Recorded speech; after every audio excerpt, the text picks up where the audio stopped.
Hello family, mister and missus Roy চ্যানেলে সকলকে অনেক অনেক ওয়েলকাম।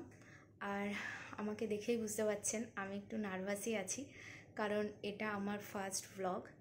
আর আজকের ভ্লগে আমি আমার ইন্ট্রোডাকশান দেব। আমি তুলি, আর আমি হাউসওয়াইফ। আমি এই চ্যানেলে ডেলি ভ্লগ শেয়ার করব।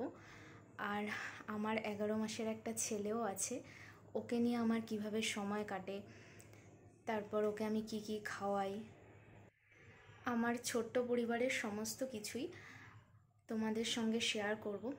সো প্লিজ তোমরা আমার ভিডিওগুলো পুরো দেখবে, আর তোমরা সবাই আমাকে ভীষণভাবে সাপোর্ট করবে। তোমাদের সাপোর্ট ছাড়া আমি কিছুতেই ইউটিউবে সাকসেস হতে পারবো না। আর তোমাদের কী ধরনের ভিডিও ভালো লাগে সেরকম আমাকে কমেন্টস করে জানাবে। আজকের ইন্ট্রোডাকশন ভিডিওটা এই পর্যন্তই। টাটা, তাহলে দেখা হবে নেক্সট ভ্লগে।